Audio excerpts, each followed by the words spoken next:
नमस्कार, आप देख रहे हैं हरियाणा बुलेटिन। मैं आपके साथ आस्था ठाकुर। चलिए रुक करते हैं खबरों की ओर।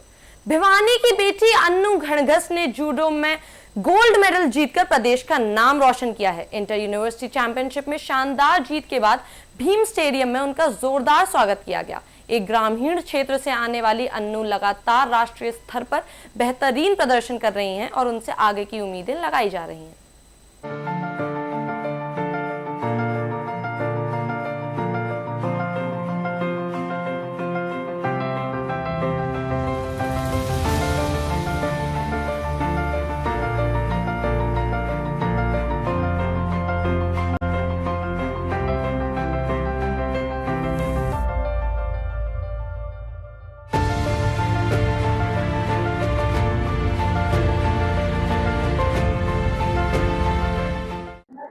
आराम से बोलो। शुरू तो बोलो। क्या नाम है? अन्नू घणघस। मेरा नाम अन्नू है। मैं दनाना गांव की हूँ। हमारे सीनियर कोच अजीत सर हैं। मैं मुकेश मैम और कुसुम मैम के पास भीम स्टेडियम में जूडो करती हूँ। मैंने जूडो 2017-18 में शुरू किया था। उसके बाद मैं पहला स्कूल नेशनल खेली थी। वहाँ पर मेरा ब्रॉन्ज मेडल आया था।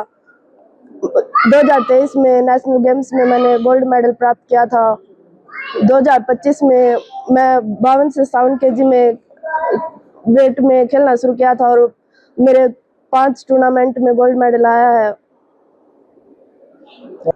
आज मेरे को बहुत अच्छा लग रहा है। मेरे सर और मैम ने मेरे लिए बहुत किया है। मैं इस सब का श्रेय अपने घर वालों को, हमारे कोच को और मेरे पूरे जुड़े फैमिली को देना चाहती हूँ। कितने साल से खेल रहे हैं और किस तरह से इस तरह का खेल है? अगर बात करें तो जूडो कहीं ना कहीं महिलाओं के लिए सेल्फ डिफेंस के लिए भी काफी बेहतर है। जूडो लड़कियों के लिए बहुत अच्छा गेम है। इसमें वो अपना सेल्फ डिफेंस कर सकती हैं। जूडो खेल मुझे बहुत अच्छा लगा था और मैंने शुरू किया था। कितने साल हो गए? 2017-18 में शुरू किया था मैंने। 6-7 साल हो गए। में हूँ और मैंने यहाँ छोटे से लेके 8 साल से बच्चों से लेके 25 साल तक बच्चों को ट्रेनिंग करवा रही हूँ। मेरे पास में 100+ बच्चे हैं और मैं और यहाँ कुसुम दोनों मिलके यहाँ ट्रेनिंग दे रहे हैं बच्चों को। हमें बच्चों को बेसिक से लेके इंटरनेशनल तक बच्चों को भेज रहे हैं। अब की बार हमारे 2025 का जो अचीवमेंट रही है उसमें हमारे 12 बच्चे नेशनल खेल के आए हैं और 8 बच्चों के नेशनल में मेडल आए हैं। हम चाहते हैं कि हमारा हर बच्चा ओलंपिक में जाए और मेडल जीत के लाए। हमारे हरियाणा का, हमारे देश का नाम रोशन करें। 2017-18 से ट्रेनिंग करती थी और इसने सीनियर नेशनल में ब्रॉन्ज, नेशनल गेम्स में गोल्ड जीता था। उसके बाद ये VP2 से डाउन आने लगा था तो वेट अप किया इसने। पहली बार 57 ये 2025 में खेल लिया है और 2025 में खेल के भी इसने 5 टूर्नामेंट खेले हैं। सबसे बड़ी खुशी की बात यह है कि 5 टूर्नामेंट में ये गोल्ड मेडल जीत के लाए। ऑल इंडिया यूनिवर्सिटी में इसका गोल्ड मेडल भी आया। उसके साथ हमारे सेंटर के लिए, हमारे भीम स्टेडियम के लिए, हमारे जूडो के लिए सबसे बड़ी खुशखबरी इसको बेस्ट जूडो का भी मिला है। मैं अजीत मामला, हमारे जूडो सचिव, भिवानी जूडो एसोसिएशन, उपाध्यक्ष हरियाणा जूडो एसोसिएशन। आज भीम स्टेडियम में हमारी अन्नू बेटी अन्नू घणघस 2017-18 से जो शुरू किया था और शुरू में मैंने इनका कराया था। मेरी दोस्ती बेटी है और किसान घर में जन्मी है। बहुत है गरीब परिवार है इनका और इस परिवार में होते हुए 2017 में पहली बार इन्होंने अंडर 17 में नेशनल में मेडल जीता और लगातार इनका कोई भी साल ऐसा नहीं गया जहां इन्होंने किसी टूर्नामेंट में राष्ट्रीय स्तर पर अपने प्रदेश का, अपने जिला का नाम रोशन ना किया। तो हमें उम्मीद है आने वाले समय में इस हमारी लाडली बेटी से हमें उम्मीद है ये Asian championship, Commonwealth game, Olympic game में हमारे को मेडल दे ताकि देश और प्रदेश और भिवानी जिले का नाम रोशन करे और हमारे जूडो का नाम रोशन कर सके। और मैं तो हमारे जितने बच्चे हैं मैं इनसे भी प्रार्थना करूंगा, इससे प्रेरणा लेनी चाहिए। हमारे कोच बड़े मेहनती हैं मुकेश जी और कुसुम जी, जो 3-3 टाइम प्रैक्टिस कराती है। जब भी कोई टूर्नामेंट नजदीक आती है तो ये छोटे छोटे बच्चों को अपने साथ रख के 3-3 टाइम प्रैक्टिस कराती है, जिसका रिजल्ट आपके सामने है। भिवानी में सीएम फ्लाइंग की टीम ने एक गैस एजेंसी पर छापेमारी की जिससे हड़कंप मच गया। टीम ने स्टॉक और दस्तावेजों की जांच की जो पूरी तरह सही पाए गए। अधिकारियों ने साफ कहा कि कालाबाजारी करने वाली सख्त कार्रवाई होगी। सर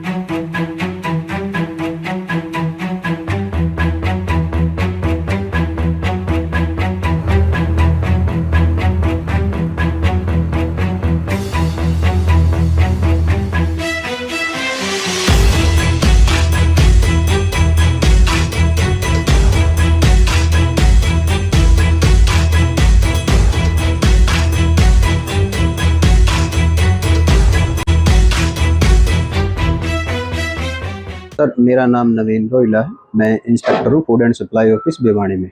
और आज मुख्यमंत्री उड़न दस्ता टीम के साथ और हमारी खाद्य पूर्ति विभाग टीम के साथ गिरी गैस एजेंसी पर आज चेकिंग की थी, गैस की रूटीन चेकिंग की थी। और रूटीन चेकिंग के दौरान हमने यहाँ पे स्टॉक वगैरह जांच किया और गोदाम पे भी जाके इनके स्टॉक का निरीक्षण किया गया। तो मौके पर हमें स्टॉक में कोई कमियां नहीं मिली। एज यूजुअल जो वहाँ पे स्टॉक यहाँ दिखाया हुआ था सेम स्टॉक वहाँ पे हमें मिला। और गैस एजेंसी से में भी कोई कस्टमर या किसी भी प्रकार की कोई शिकायत हमें विभाग को नहीं प्राप्त हुई है। अगर होती भी है तो हमने वहाँ पर अपने ऑफिस में कंट्रोल रूम स्थापित किया हुआ है और सभी ग्राहकों को निर्देश भी दिए गए हैं कि भैया अगर आपको समय पर या कोई गैस से संबंधित कोई भी शिकायत है तो टोल फ्री नंबर पे शिकायत करके आप उसका समाधान हो सकता है उसका शिकायत। तो सर ये आगे भी जारी रहेगा अन्य एजेंसियों पर भी? देखिए बिल्कुल जारी रहेगा। हमारे विभाग की टीम है, हमारे डीएफएससी साहब हैं अपर तिवारी जी, उनके निर्देशों की अनुपालना में हर गैस एजेंसी पे भिवानी में जितनी भी गैस एजेंसी है हर गैस एजेंसी में इंस्पेक्टर एएफएसओ की ड्यूटी लगाई हुई है और कंट्रोल रूम भी स्थापित किया हुआ है। उपभोक्ता की जैसी भी कोई शिकायत होती है तो उसका उचित समय पे निवारण किया जाता है। तो सरकार भी काफी कहीं ना कहीं सीरियस है इस पूरे मामले को लेकर, क्योंकि मुख्यमंत्री प्रधानमंत्री के दोबारा स्वयं इस पूरे मामले को लेकर के कह दिया था कि अगर कोई ब्लैकमेलिंग करता है तो कार्रवाई होगी। किस तरह से देख रहे हैं सर? ऐसा है, ब्लैकमेलिंग का अभी तक तो कोई हमें मिला नहीं है केस, और अगर ब्लैकमेलिंग का केस मिलता भी है तो हम उसकी एफआईआर जो भी मौके पर रिपोर्ट बनती है उसी के अनुसार उसकी वहाँ पर एफआईआर करवाई जाती है और कड़ी से कड़ी उसको सजा दी जाती है। लोगों से क्या अपील करें? लोगों से देखो यही अपील की जाती है कि भाई भारत सरकार के जैसे निर्देश है कि भाई गैस की तो कोई कमी है नहीं, अगर फिर भी कोई उपभोक्ता किसी भी प्रकार की परेशानी फेस करता है या समस्या आती है तो उसका देखो उचित निवारण किया जाता है। क्योंकि विभाग और जो साथ और जैसे हमारी मुख्यमंत्री उड़न दस्ता टीम है इसमें पूरा अभियान जोरों से चला रही है और जो भी शिकायत होती है उसका वही निवारण किया जाता है। आज सीएम फ्लाइंग के साथ गिरी गैस एजेंसी की चेकिंग की गई। चेकिंग के दौरान हमने स्टॉक चेक किया जो दुरुस्त पाया स्टॉक के मुताबिक। तो किस प्रकार के आदेश मिले हैं प्रशासन की तरफ से भी? जो प्रशासन की तरफ से तो बार बार यही आदेश आते हैं भाई कोई शिकायत ना हो, किसी प्रकार की पब्लिक को उपभोक्ताओं को समय पर गैस सिलेंडर मिलता रहे। खाद्य पूर्ति विभाग भी लगा हुआ है साथ में। हाँ जी। तो किस प्रकार से देखा जा रहा है गैस ब्लैकिंग को लेकर? नहीं, कोई ब्लैकिंग नहीं, किसी प्रकार की ना कोई शिकायत। तो सर ये अभियान लगातार जारी है, कहाँ कहाँ अब तक इस अभियान को सीएम फ्लाइंग जा चुकी है, कितने अब तक सर्च ऑपरेशन कर चुकी है? ये आज की तारीख में रेड की है और ये लगातार चलती रहेगी। सर इसके साथ साथ उन लोगों को भी क्या संदेश देना चाहेंगे जो अगर अवसर बनाना चाहते हैं गंभीर स्थितियों में, तो उसको लेकर के क्या संदेश देना चाहेंगे? कोई शिकायत नहीं है जी, किसी प्रकार की है तो किस प्रकार से कर रहे हैं? उसी वक्त मौके पे कोई शिकायत हो तो उसकी जाके जांच कर लेते हैं।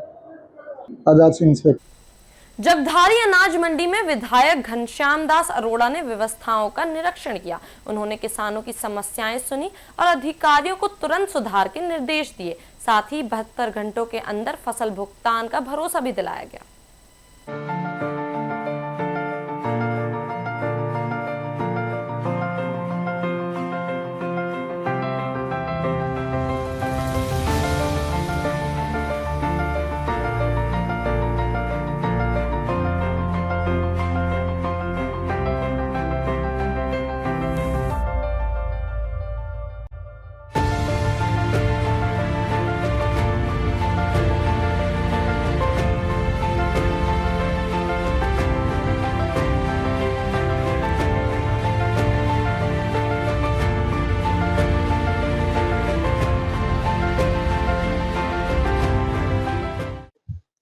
सर मंडी जी चलिए आप पूछ सर लीजिए। आप मंडी में विजिट कर रहे हैं तो क्या क्या चीज देखी, किस तरह की समस्या है सर? ऐसा है कि ऑफिशियली मैं मंडी में विजिट करने आया हूँ विधायक के नाते।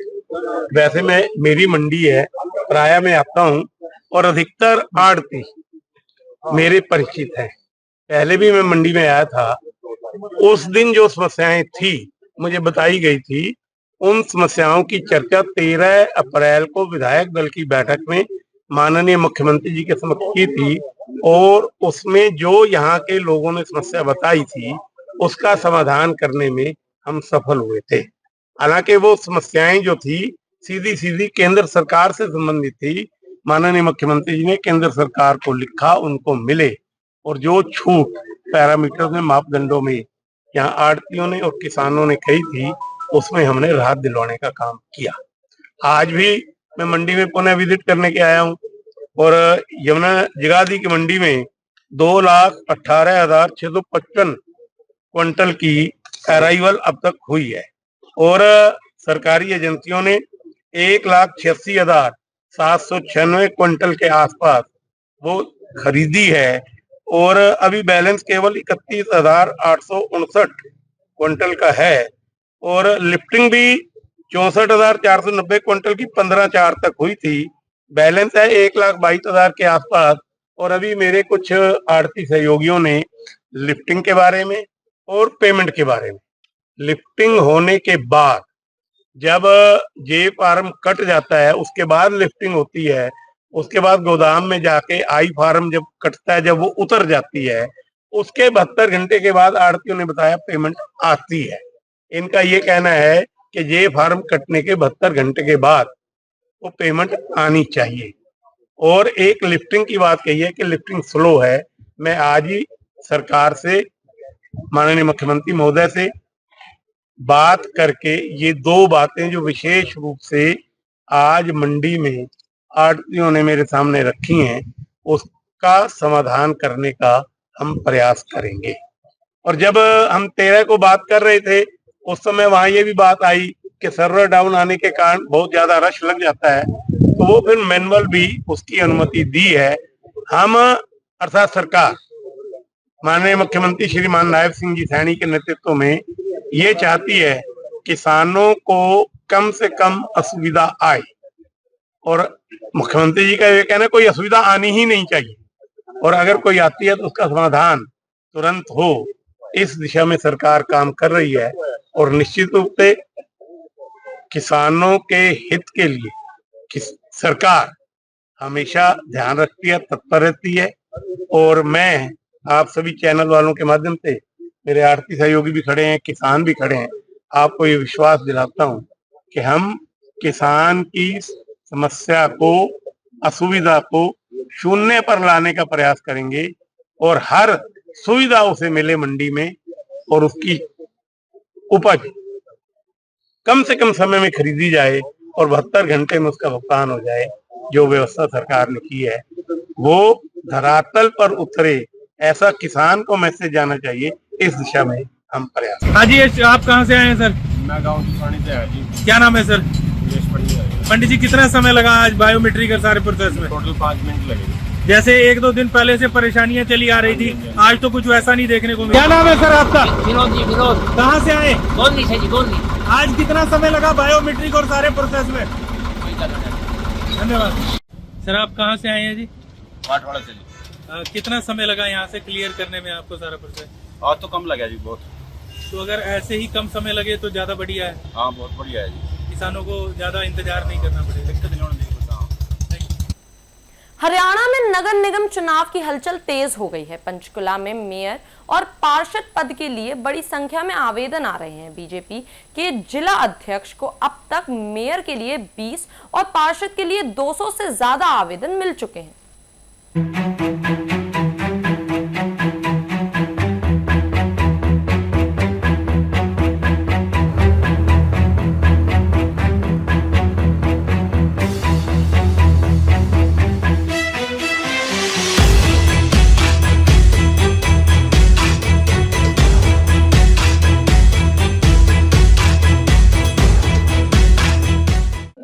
जिस तरीके से अब चुनावी सरगर्मी तेज हो गई है, कितने नामांकन आवेदन जो है वो भारतीय जनता पार्टी में आपके पास सौंपे गए हैं और किस तरह से गतिविधियां चल रही है? देखिए, अभी जो चुनाव का जो अभी बिगुल बचा है, हमारे नगर निगम के चुनाव में हमारे कुलभूषण गोयल जो पूर्व मेयर में रहे हैं, उनके साथ 20 लोगों ने मेयर के लिए आवेदन दिया है और लगभग 200 के करीब हमारे यहाँ पार्षदों ने अपना आवेदन दिया है। और ये आवेदन अभी हमारा आज 5 बजे तक हमारी अंतिम तिथि और समय है आवेदन देने की। उसके बाद जिनके आवेदन आ जाएंगे, पार्टी शीर्ष नेतृत्व को पास हम एक फाइल बनाकर सभी की भेज देंगे। वहां पर स्क्रूटनी के माध्यम से और सर्वे के माध्यम से और कार्यकर्ताओं की जो कार्यकर्ता है, हमारे पुराने कार्यकर्ता हैं, उनको देखते हुए सारा जो निष्कर्ष होगा, उस शीर्ष नेतृत्व जो भी डिसीजन लेगा, उस डिसीजन के माध्यम से हमारे यहाँ सारे पार्षद और मेयर पर रिजल्ट डिक्लेयर हो जाए।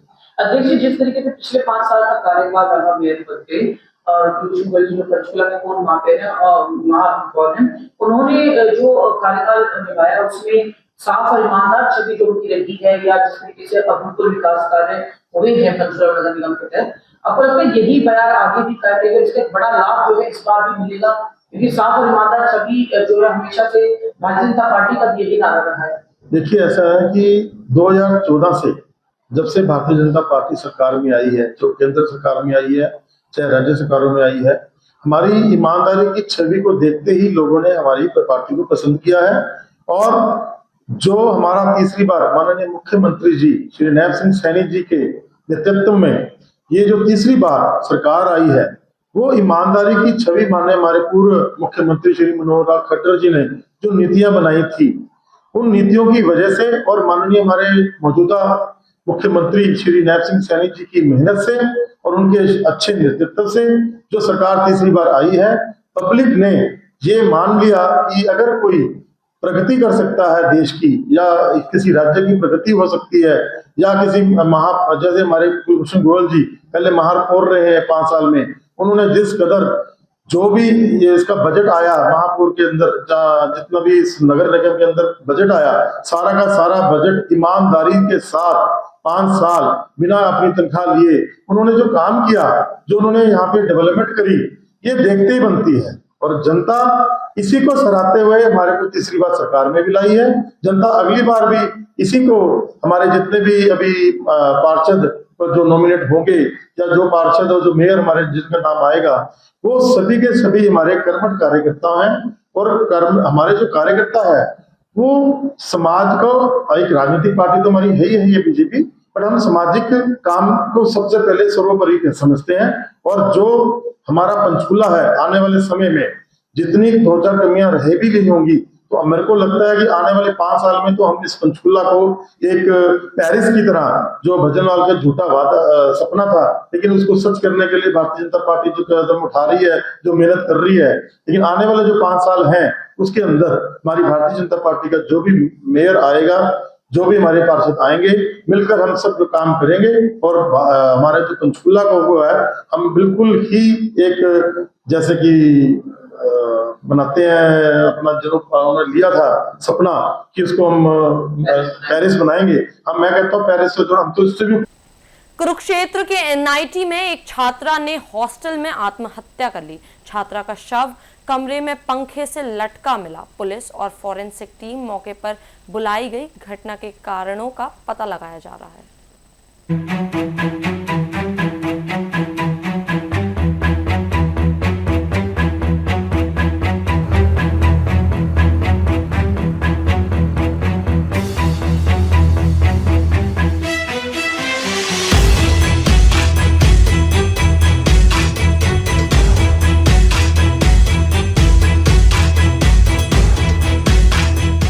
सुसाइड का मामला है एनआईटी। आज हमें एनआईटी छात्रावास में एक लड़की के सुसाइड करने बारे, यानी छात्रा थी, उसके सुसाइड करने बारे सूचना मिली थी। हम मौके पे पहुंचे थे। मौके पे पहुंच के हमारे द्वारा सीन ऑफ क्राइम टीम बुलाई गई थी। उसके घर वालों को, वारसान को सूचित कर दिया गया है। डेड बॉडी का डेड हाउस में रखवा दिया गया है। उसके वारसान आने पर और कोई कंप्लेंट मूव होने पे या बयान लिखवाने पे नियमानुसार कार्रवाई कर दी जाएगी। बिल्कुल सच्चाई के आधार पर और पारदर्शिता के आधार पर नियमानुसार कार्रवाई की जाएगी। पता चले कि क्यों सुसाइड किया? सुसाइड के कारणों के बारे में अभी कुछ नहीं कह सकते, इसकी जांच जारी है। उसके घर वालों के आने के बाद सारा वर्जन क्लियर होने की संभावना है। कहाँ की रहने वाली? छात्रा का बिहार की रहने वाली मालूम हुआ है। आगे जांच जारी है। इनोला नेता अभय चौटाला ने बीबीएमबी मुद्दे पर सरकार पर निशाना साधा है। उन्होंने कहा कि फैसले के कारण भविष्य में पानी की कमी हो सकती है। साथ ही उन्होंने कहा कि किसानों की समस्याओं को लेकर वे लगातार मंडियों का दौरा कर रहे हैं।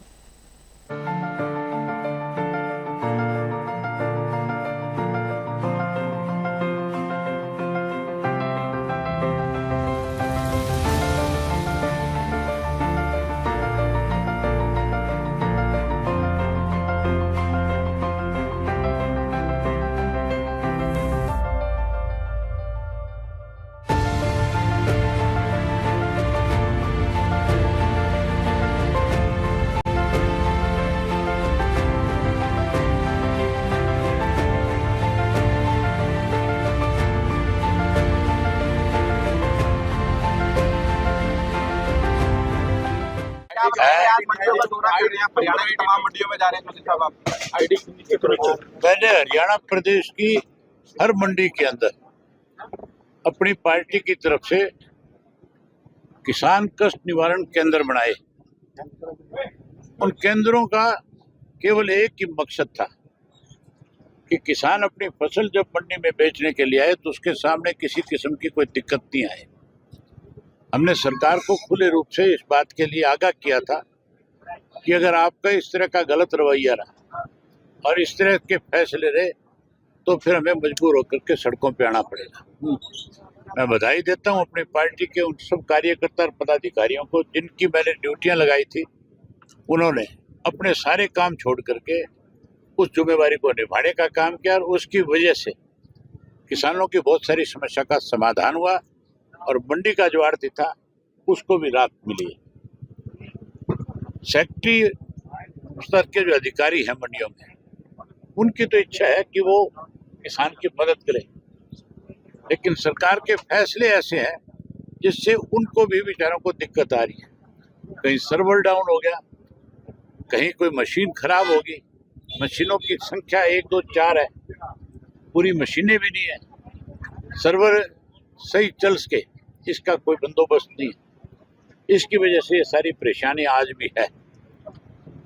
हमने बड़ा खुल करके कहा कि किसान की पेमेंट अगर रुकी तुम्हारी गलतियों की वजह से और किसान की गेहूं के उठान में और उसके बेचने में कोई दिक्कत आई तो फिर हम इसके लिए किसी भी तरह की लड़ाई लड़ सकते हैं, किसी भी तरह का आंदोलन खड़ा कर सकते हैं। आज तो मैं मंडियों में जाकर के लोगों की समस्याएं सुन रहा हूँ, पूछ रहा हूँ और फिर सरकार से बात करूंगा खुल करके। इस मामले में हम किसी भी कीमत पे मंडियां बंद नहीं होने देंगे, किसान को परेशान नहीं होगी। बायोमेट्रिक की बड़ी दिक्कत आ रही है, किसान बड़ी दिक्कत नहीं है। बायोमेट्रिक जो है किस लिए लागू किया गया है? ये जो अंगूठे लगाए जाते हैं अपराधियों के लगाए जाते हैं, किसान के नहीं लगाए जाते। क्या अपराध कर रखा है गेहूं बेचना, गेहूं की फसल पैदा करना? संगीन अपराधियों के अंगूठे लगा करके उनको जेलों में बंद किया जाता है। चौधरी साहब, ये परंपरा गलत है, ये खत्म होनी चाहिए। चौधरी साहब, केंद्र सरकार ने बीबीएमबी के नियमों में जो बदलाव किया, ये मनमर्जी है उनकी। कमजोर लोगों की सरकार है हमारे प्रदेश में, इसलिए विरोध नहीं कर पा रहे। हमारा जो पानी आता था उस बोर्ड में बीबीएमबी में एससी इरिगेशन मेंबर होता था, इरिगेशन डिपार्टमेंट, उसकी वजह से हमारे हिस्से का पूरा पानी हमें मिलता था। एक प्रेशर था, दबाव था, अब वो खत्म कर दिया। आने वाले समय में पानी पीने की भी दिक्कत आ जाएगी। कांग्रेस ऑफिशियल के जो प्रदेश अध्यक्ष है रमेश सैनी, उनका कहना कि अभय सिंह चौटाला की बात सरकार इसलिए मानती है कि लट के आगे भूत नाचता है। आज उन्होंने बयान दिया, वो कहते हैं ना लट के आगे भूत नाचता है। मेरा समय आएगा इनको भी नचाऊंगा। चौधरी साहब, कुरुक्षेत्र में पुलिस ने एक होटल में रेड कर 12 लोगों को जुआ खेलते हुए गिरफ्तार किया। मौके से करीब 2.5 लाख रुपए की बरामदी हुई है। पुलिस का कहना है कि इस तरह की कार्रवाई आगे भी जारी रहेगी।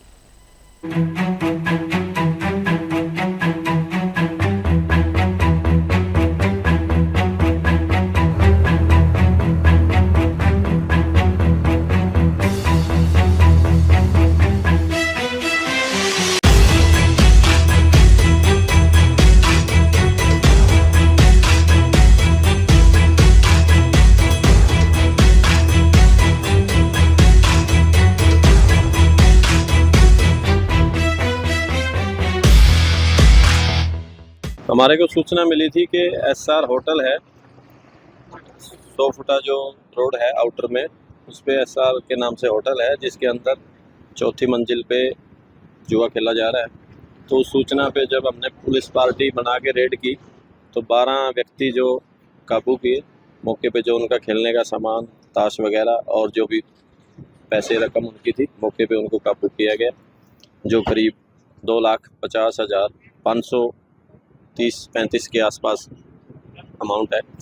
और उनको सभी को काबू करके जो यहाँ की प्रोसीडिंग थी वो हमारी पूरी करके अब अगली कार्रवाई के लिए उनको थाने में ले जाए। मैच वगैरह पे लगा के पैसा क्या लगा? नहीं, मैच पे नहीं, कैश में ये खेल रहे थे मौके पे। क्या लग रहा है कि कुछ पहले से थे यहाँ पे होटल में? देखिए वो तो बारीकी से पूछताछ करने पे ही पता चलेगा, लेकिन जब होटल मालिक द्वारा इस प्रकार का अनैतिक कार्य अपने होटल में करवाया जा रहा है, जो होटल चला रहे हैं और इस प्रकार का कार्य करवाते हैं, तो उनके खिलाफ भी कार्रवाई की जाए। होटल मालिक क्या कह रहे हैं? पता था उसको, नहीं पता था? देखिए वो अपना कॉल ही नहीं उठा रहे अभी तो।